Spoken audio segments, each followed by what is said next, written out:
I did grow up in a space of plenty, but the people were happy. They didn't have so much, but we were happy. It wasn't about what you had, right? It was how we all related with one another, helped one another. I think that's where I found happiness. What gives you happiness, right? So is there an abundance of it, or there's this lack of it? In essence, I'm just saying that we all have something. Just if we look inside, there's something for you to do. There's something for you to give back.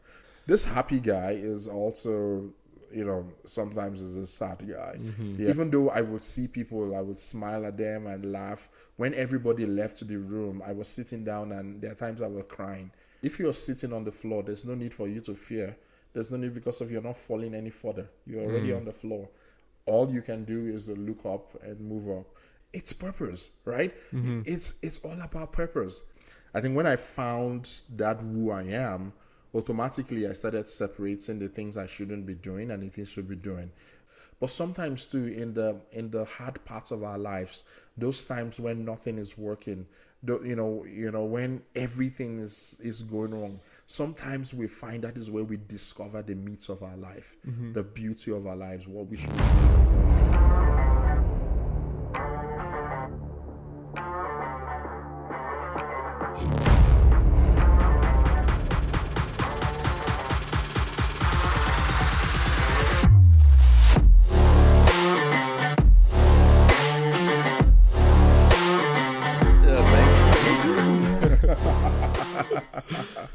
All right, welcome back, Wellness Ninjas, to another episode of the Wellness Dojo Podcast. I'm so excited for this one. I've got my man Dennis here. Dennis, I think are just you're such a special person, and I know people are just gonna learn so much just from hearing you speak. So welcome to the show, first of all. Thank you very much. Thank you for having me. I appreciate it. Thank you. It's my pleasure. So I'm gonna throw it to you first. Can you give the audience just a little intro, who you are, what you do, so they can get to know you a little bit? Okay, so who am I? So my name is Dennis. I am a connector. I am a peacemaker.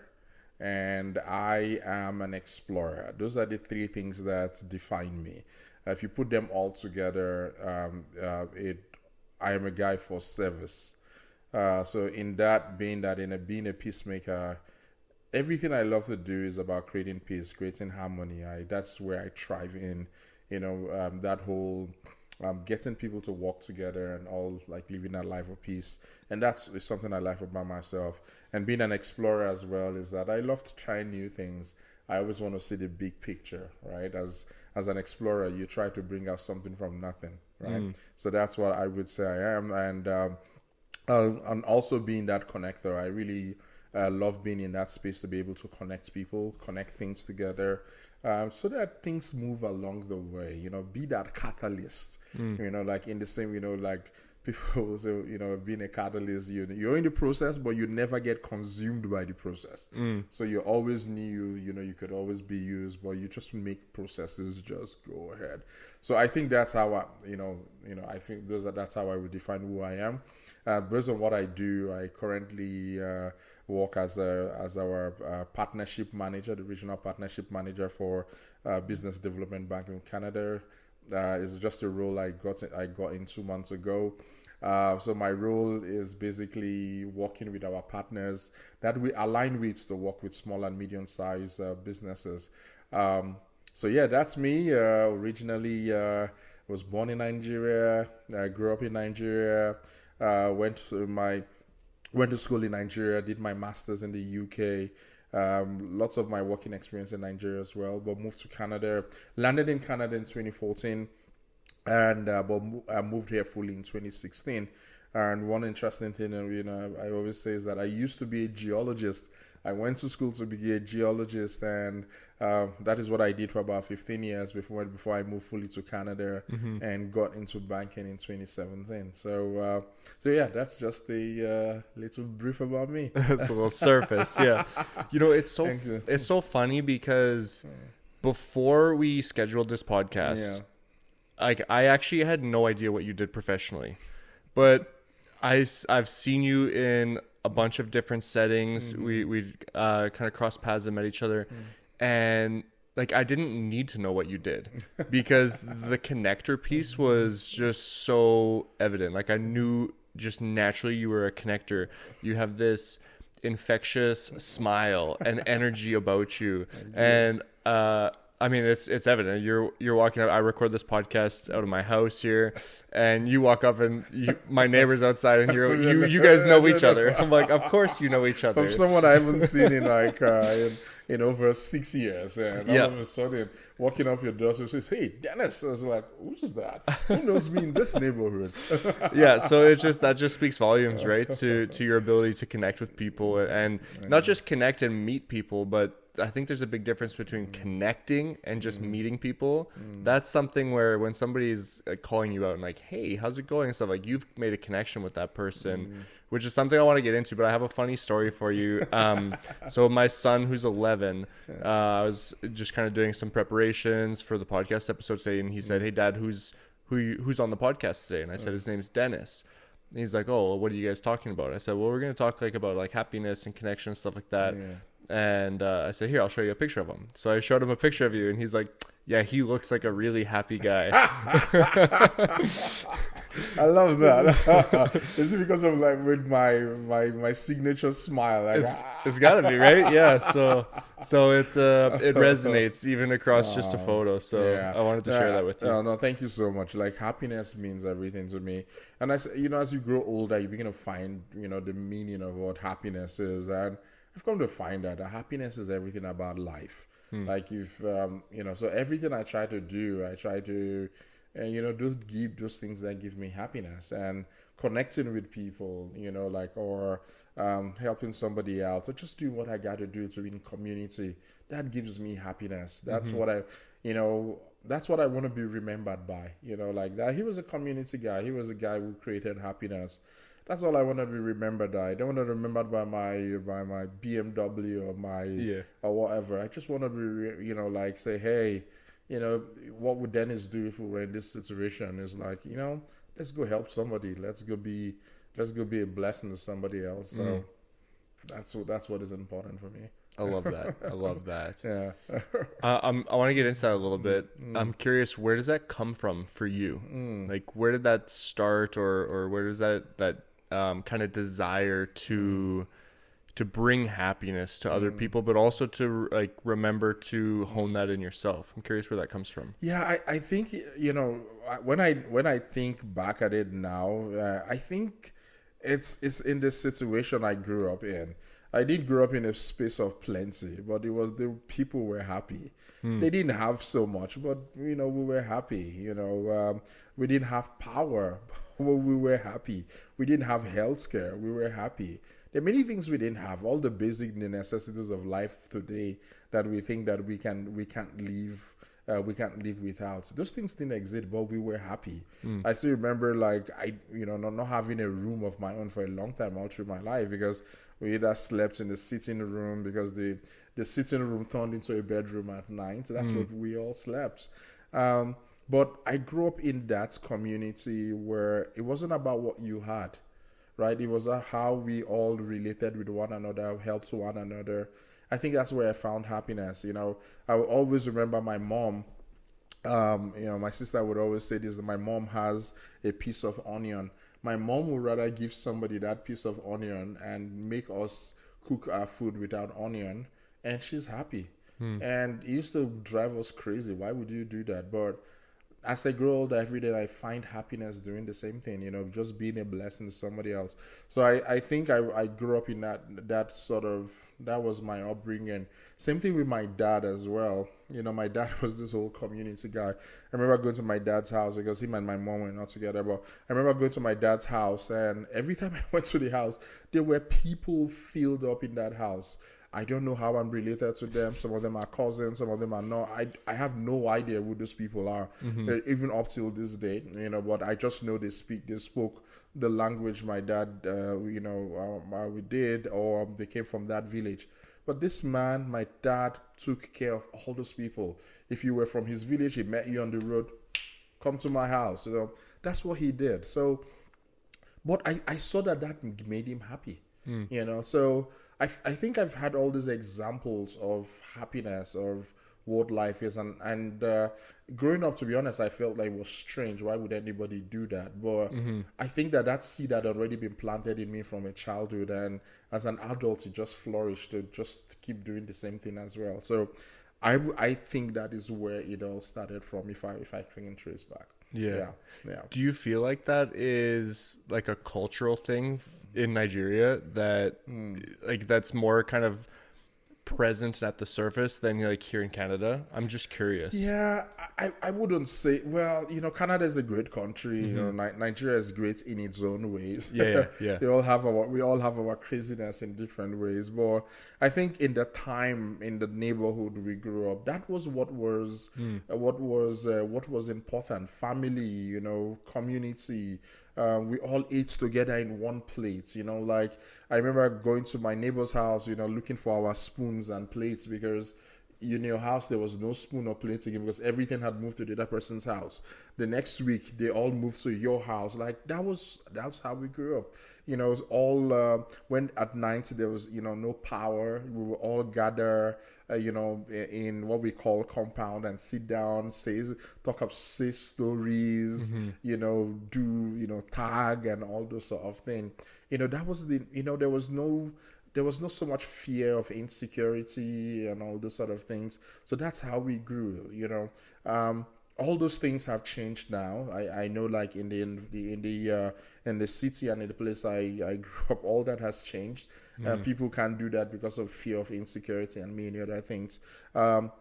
So I think when I think about it, I think, like, you know, that is what I knew. That is what I knew growing up, and I think that is what has been in me. Canada has its own differently, right? So it's a place, you know, somebody asked me what is the Canadian soft skill to learn. I said, be kind, be nice, listen to other people, make sure your opinion is not the best opinion. Listen to other people. So I'm so glad I grew up in Nigeria, but I'm also so blessed. I'm so happy that I find myself in Canada today. Yeah. Right. So and the other thing you would say is that, you know, growing up in that kind of situation, you didn't have so much, you didn't have all of that, but you were very, very content. Now you come to this situation, and when people complain about things, and you're like, I'm just laughing. I was like, oh yeah, don't worry, you survive. Yeah. Take your bath for 3 minutes. People complain about that. Why should I take my bath for 3 minutes? That's like, you'll survive, right? So, I think I'm so blessed to have those two experiences that I can compare them and just see the beauty of life.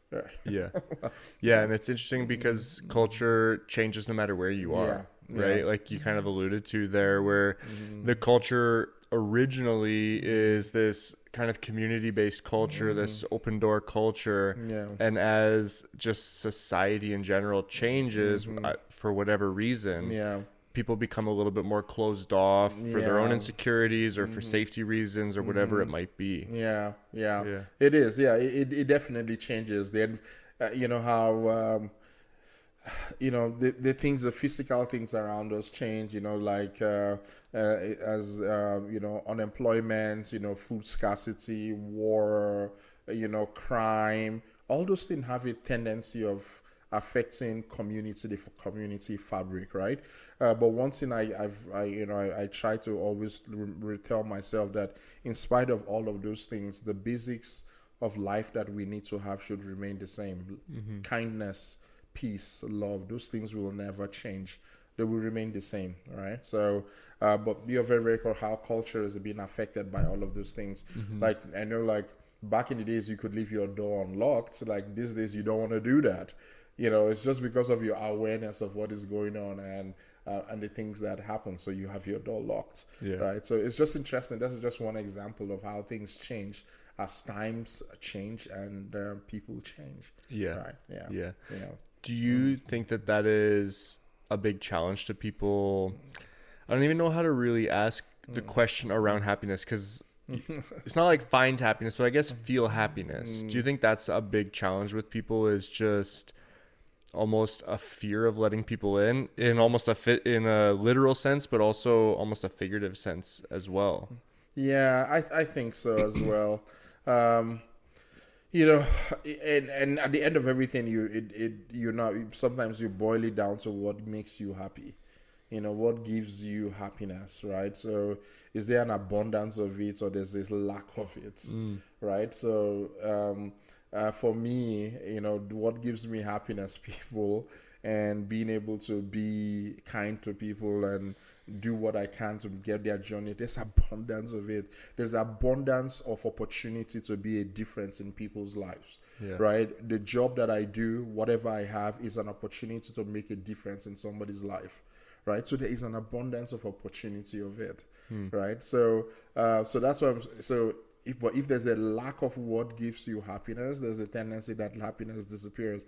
So if your happiness is dependent on how much you have, on some things that either appear and disappear, then there's a tendency that, like your happiness, shakes, or, like your happiness is dependent on, or like, oh, I'm doing better than everybody else, and when that is not there, it makes you unhappy. So I think it's that abundance or lack of what makes you happy that sometimes makes the difference. Yeah. That's just my perception. I'm sure everybody has a different perspective of it, but that's the way I think about it. Yeah. Something that really resonated when you were talking about your mom and your dad and how how it just made them feel so happy to give and to give to people. I think it was Jay Shetty. I was reading, I think, his book, 8 Rules of Love, and he talks about how love is in us. And I think it's similar to happiness, but he talks about love is in us, and we actually feel love the same way when we give it from when we receive it. So in whether that's a romantic relationship or whether that's a friendship, or whether that's, just somebody within your community. Yeah. But it's something that I really took to heart, and I started to practice it and experiment with it. And it is a really powerful thing when you recognize that feeling that you get when you do something good for somebody. Yeah. That actually is the same feeling. So when the reason I bring that up is I think there's probably people who are listening who maybe they're going through a hard time, and maybe they're like, yeah, I don't have an abundance of things that make me happy in life right now. It's like, well, if you don't have those things, can we just do more for other people to feel those things? Yeah. Right? Yeah. I think it's important, and not to take lightly, to things that are creating stress for many people. Sometimes it could be sickness. It could be somebody has a disease, and like they're like, what are you talking about? Like, I've been told I'm not going to be here in a couple of months. I'm going to be missing all of this. And how do you want me to be happy? I know there are many situations or things that have happened to people that, sometimes it's hard. I'm going to be very honest. Sometimes it's hard to find joy in all of these things, right? And people will say, people will say in those sort of situations, you think about the good times. And when you think about, like, if I'm in pain, I'm thinking about the good times. Does it give me more joy? Does it give me more happiness, or does it give me more pain to know that I'm not going to be able to experience that? But and I wouldn't say I know all these scenarios of it. But one thing I just know, and I try for like in those times, find somebody to help. Those times what can I give at that point? For me, it's just what can I give? And that's for me, that's how it, for me, this is personally how I find that love and happiness as well. What can I give? How can I help?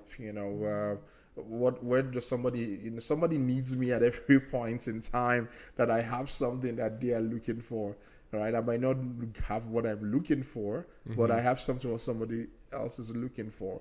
So sometimes when we try to do that, I found that it creates so much joy and even makes you forget what, like the things you're going through. I was at an event yesterday, and I asked them who was a mentor, and people, so how do you see yourself? Do you see yourself as a mentor?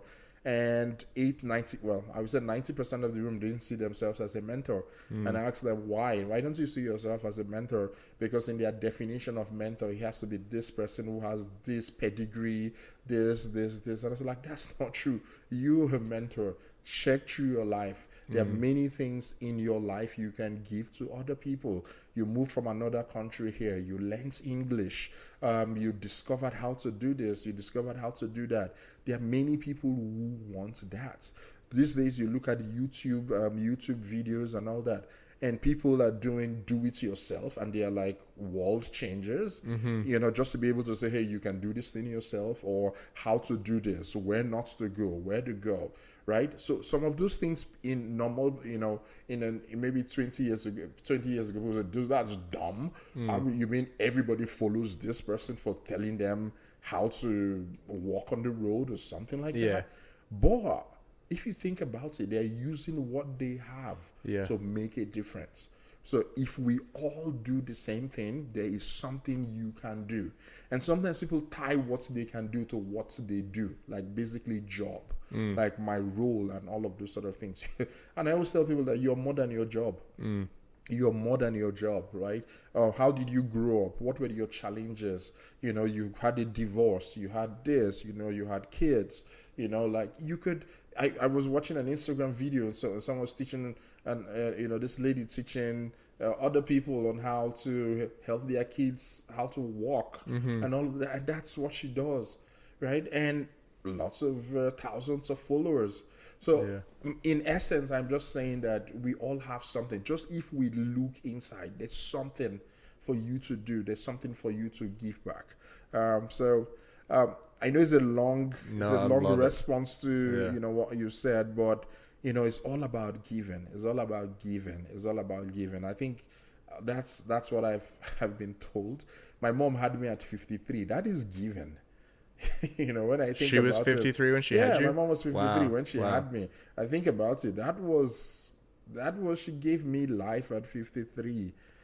Sometimes I think that was the greatest gift she gave me.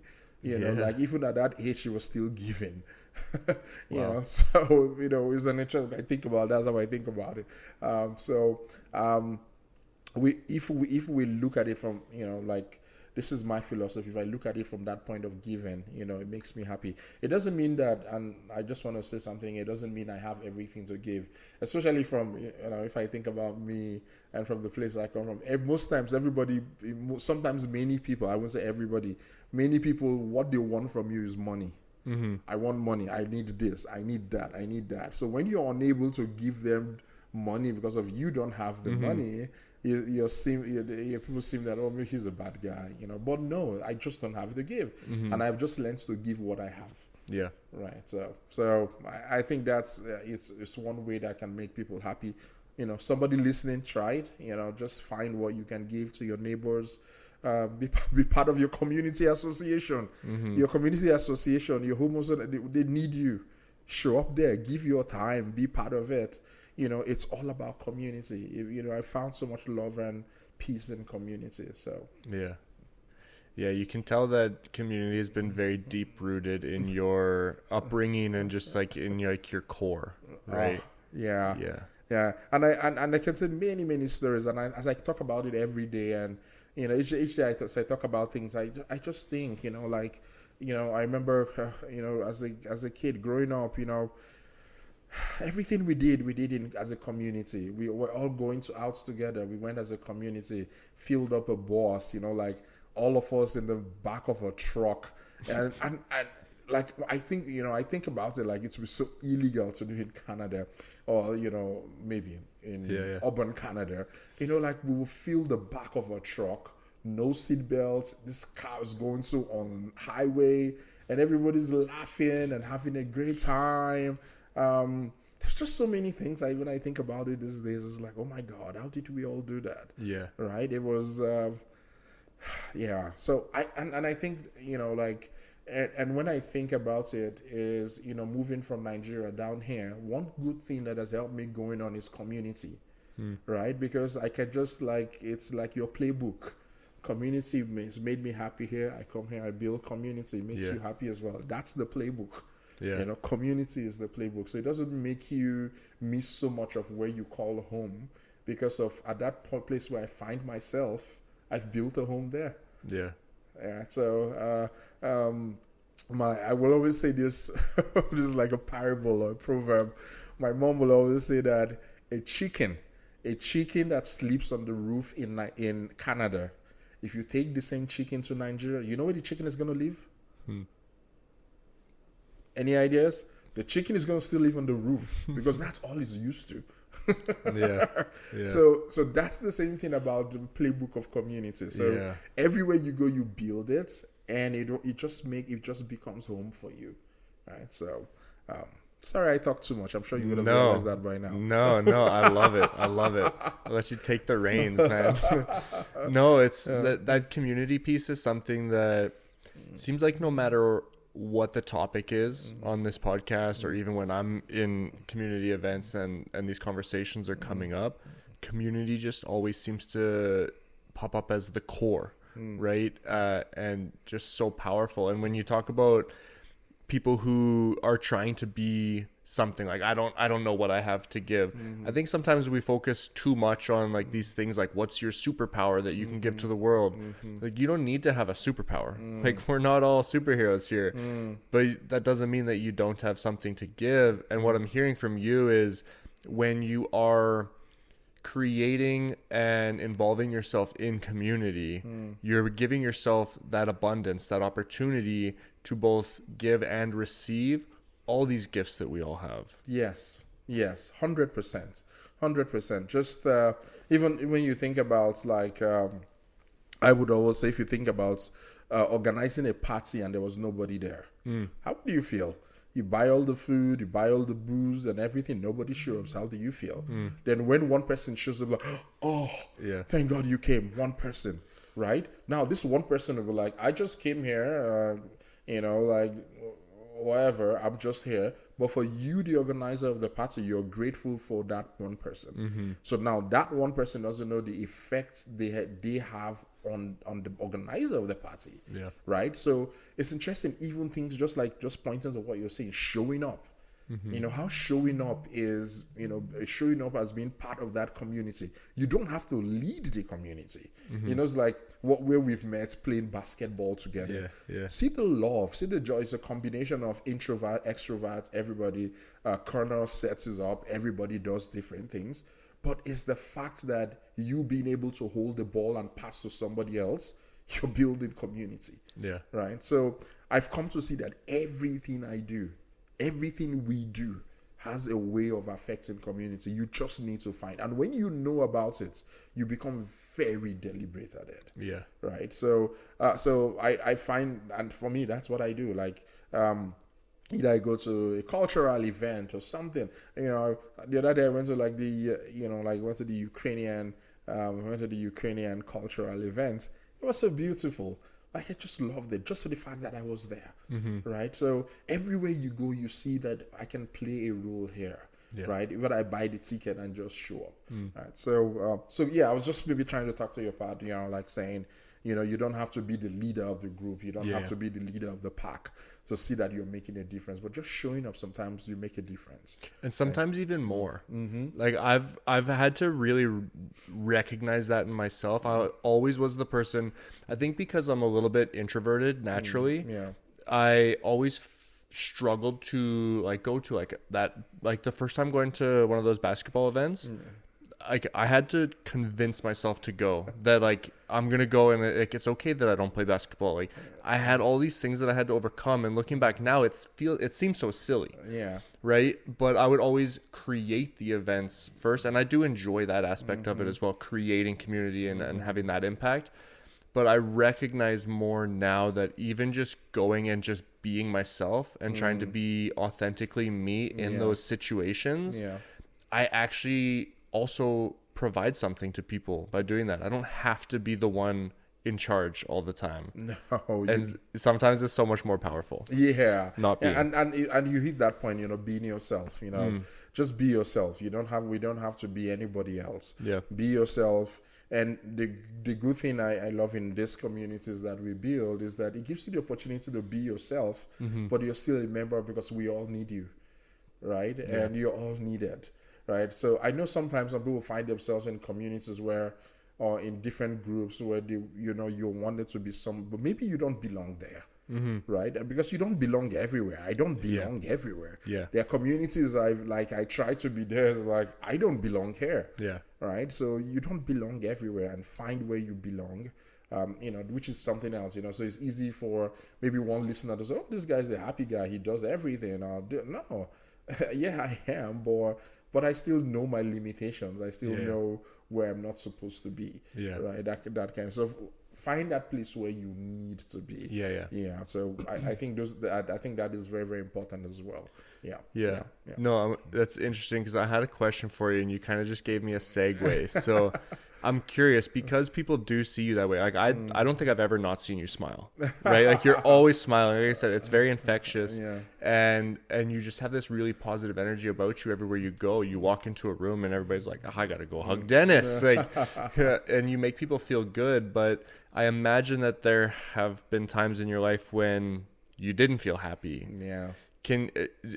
If you're open to speaking about it, can you think of any times in your life where it was like, no, I wasn't happy and I was struggling to get out of that place, or to kind of find that happiness again? Yeah, many times in my life, I've had I'm in my head now. I'm trying to think which of them to talk about more. This happy guy is also, sometimes is a sad guy. Yeah, and I've posted things to say, hey, like, it doesn't mean I don't have my own issues. It doesn't mean that I don't have my pains. I do have my pains. I remember moving when I moved to Canada fully, and I always talk about this. Got a divorce. It was not an easy time. It really wasn't easy. It was a difficult time for me, trying to manage everything, trying to manage, not being able to see your kids when you want to see them, like there is times you can see them, or just even trying to, I moved from a high paying job to a very low pay, to the low job where I started, right? It was difficult financially as well. So even though I would see people, I would smile at them and laugh. When everybody left the room, I was sitting down, and there are times I was crying, and there are times like I'm in pain. So like, okay, how am I going to deal with this? I always talk about the story of receiving my first pay when I started working here at the bank, and I went to the bathroom and really cried, because at that point I checked my child supports, I paid my rents and everything, and it was really difficult. I was like, I'm not going to survive this, right? So I have pains. That, but it's all about that, for some reason, when I'm in those situations, the situations of my mom comes to play again, and realizing how, in spite of everything in her life, I would always sit down with my mom when she cried and like, oh, this is not going well. We didn't have money to eat, her business, they're not paying her and all that. And at the end of all the cry, she would just look up to heaven and just smile, because everything will be okay. Sometimes between watching that woman that was crying and this other person that was filled with joy when somebody came was a little bit confusing for me.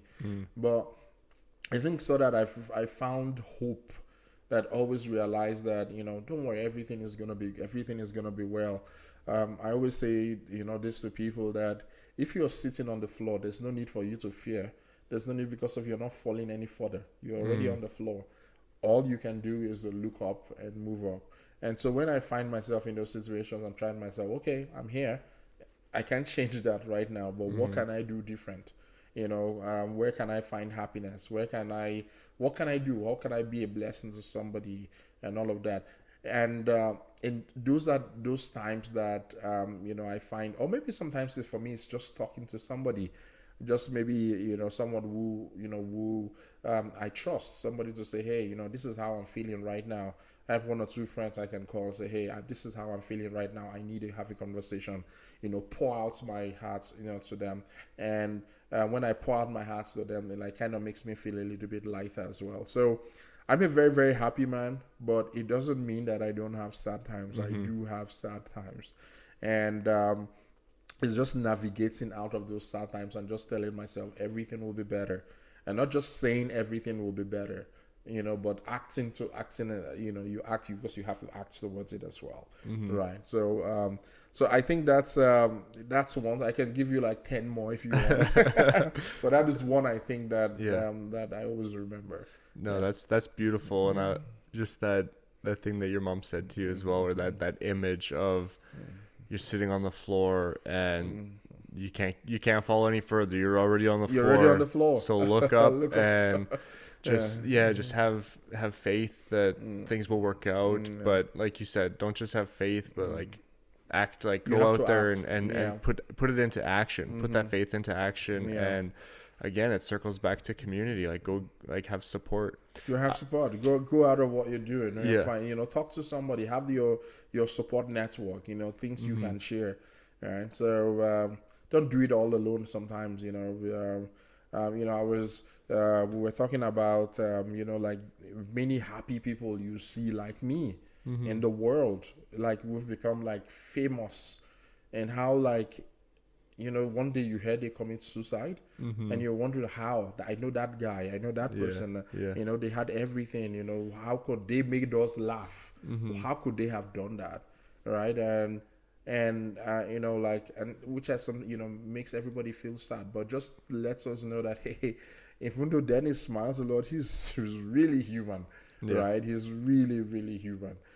So and we're all human. And I've come to learn that humanity, and when I'm human, I forgive myself. When I have to cry, I will cry. When I feel bad, I give myself the opportunity to feel bad. Because I am human. Right. And that's I've just taken like, hey, I'm human, Dennis. There's expectations to make everybody happy. There's expectations to do this, but at this point of my life, I'm not happy.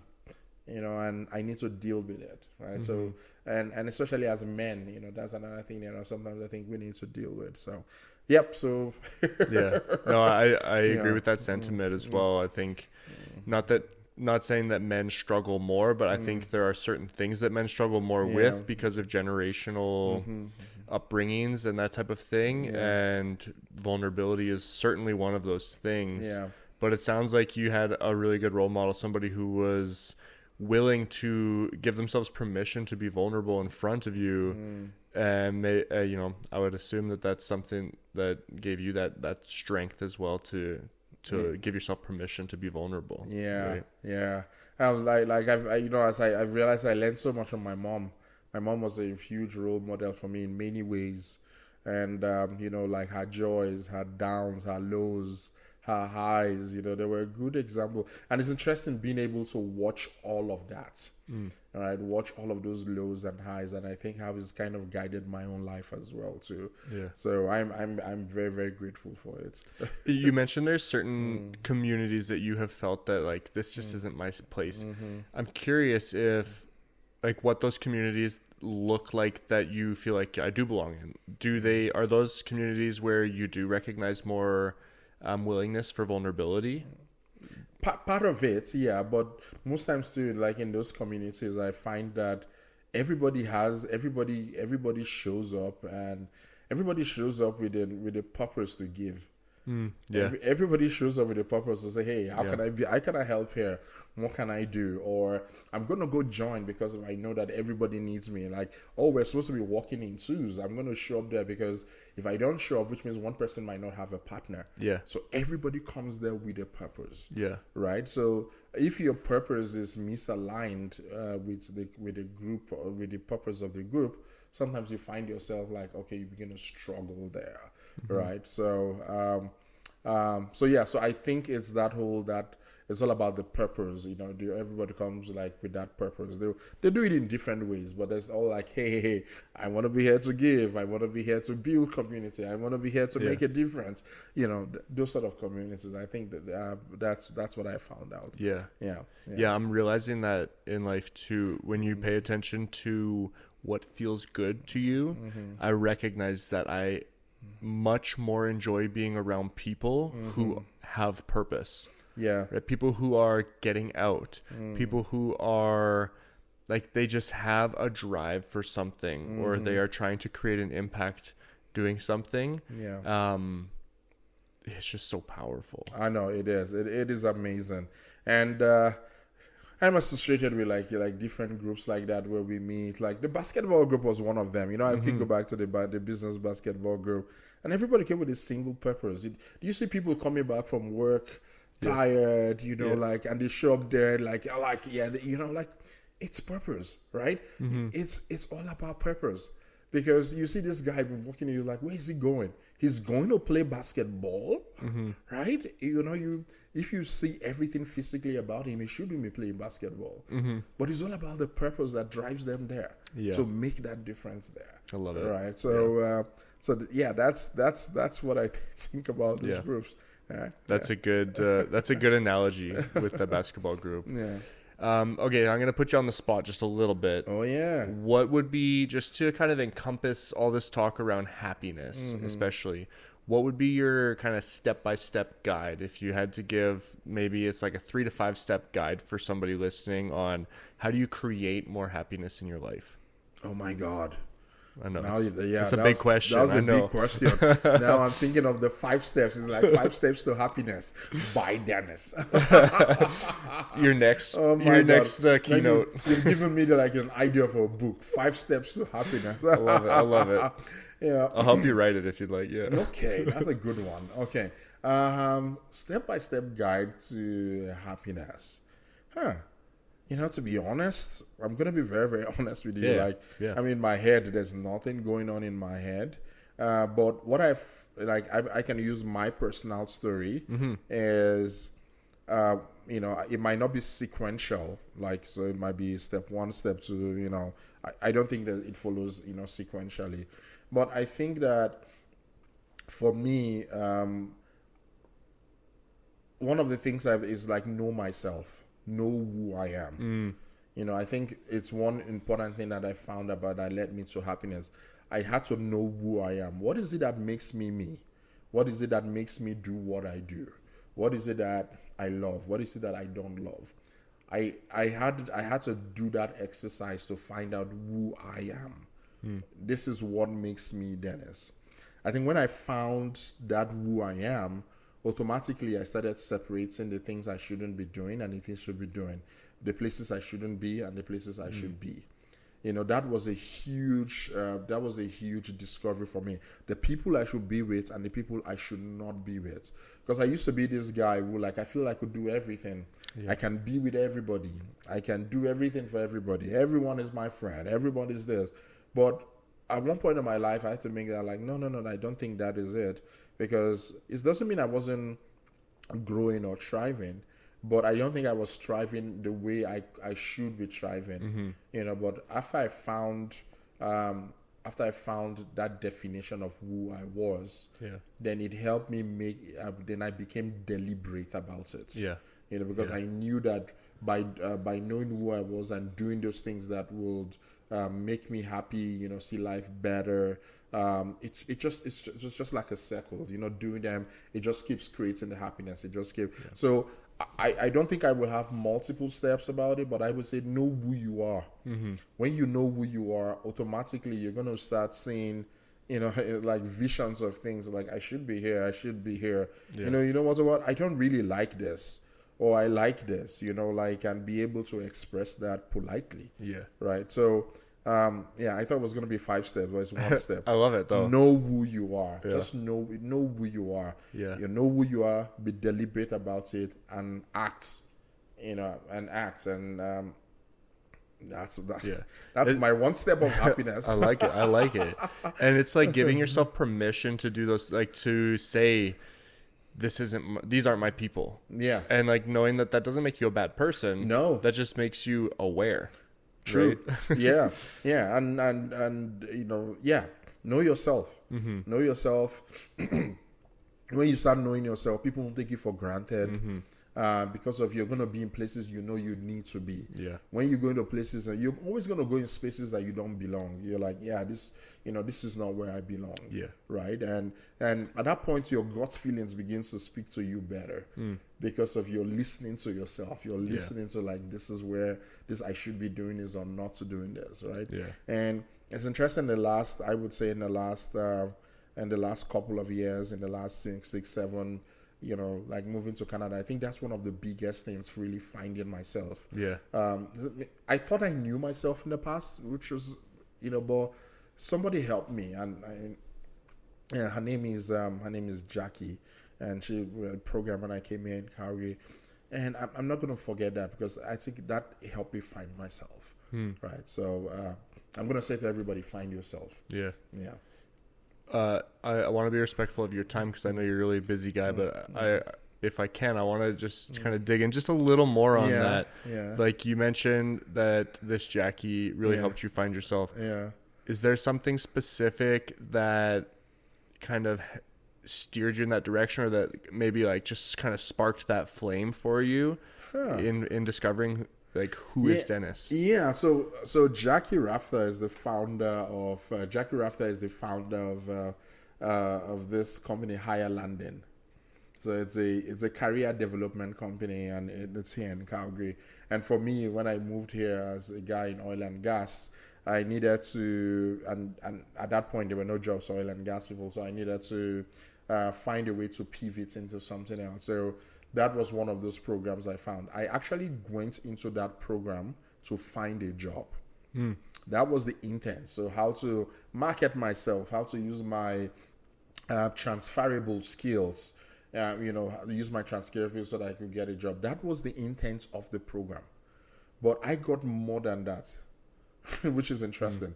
That whole process of knowing who you are, what are the things that make you tick, understanding what your North Star is, understanding what are the 3 things you can use in describing yourself, working with a team of other people again. So in that whole process of self-discovery, I think it's for me in my life, that is one period of self-discovery for me. So I think it was a combination of all of those things, one-on-one sessions, I remember I had in this process to had this coach that always kept asking me why. It was like, why? Why did you do that? Why did you do that? Why did you, like, there was just all this why. At one point even me, it was getting a little bit tiring. Why? Yeah. But when I went home, I started actually thinking of why, and I started digging out things that I was like, oh my God, I didn't think about it. Let me give you one story. When I finished school, when I finished uni, I got a job working in a bank in Nigeria. Okay. Right. And, it was a job to do before I found something, and it was a hard time. Guess what? I got a job in a bank in customer care. And, it was during this high, because after I did that job for a couple of months and went into oil and gas, which I did for 15 years. But during this process, it made me think of that time where I did something that I was so happy. Right. And do you know why I was so happy? I was in customer care. I was helping people fulfill things, like I was happy, solving people's issues. It was so beautiful. I still remember vividly, like we would have this whole bench of customer care people. There were 3 of us on a bench. I had 5 people waiting in front for me. And my other 2 colleagues were like, hey, I'm here. And everybody like, yeah, don't worry, we'll wait for Dennis. That kind of thing. Like all those things were things that were happening at that time, but I didn't remember them. But going through this program, I started realizing, oh my God, like this whole sense of community, this whole sense of being a connector, this whole sense of being an explorer, this whole sense of being a peacemaker has always been here, right? It's just that I've never thought about it. And it just made me start thinking about things and going back even as a child, even things in uni, that I just started feeling visions of things. And at the end, I just realized that, oh my God, this is who really I am. This is who I want to, this is the person I should be. So it was a combination of all of those things in that program. So, and up till today, I'm very, very grateful. I was like, you just didn't, I didn't find a job, but I found myself. I found who I should be, the people I should be with. So it was a combination of all of these processes that really helped me. And there are many things that will make you laugh about this same story, because at the end of this program, you did what they call a den, right? So to say, hey, did this person qualify, or this person is good enough to be able to show? Guess what? I didn't pass it. Yeah. Because of the panel could not agree if, what I was saying, this authentic you is different from what your educational experience says. Yeah.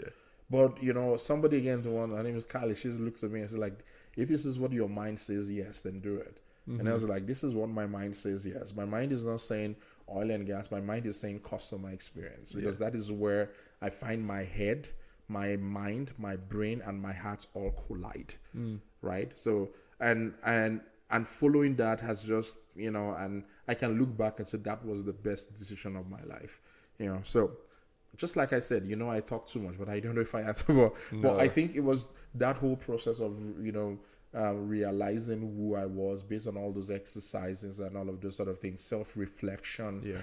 I think it really, really took me, to that place. Now, come to think about it again. If I had a very, very good paying job and all of those sort of things, would I have gone through that process? Maybe no, right? But, I didn't have a job. I was trying to get a job and many things.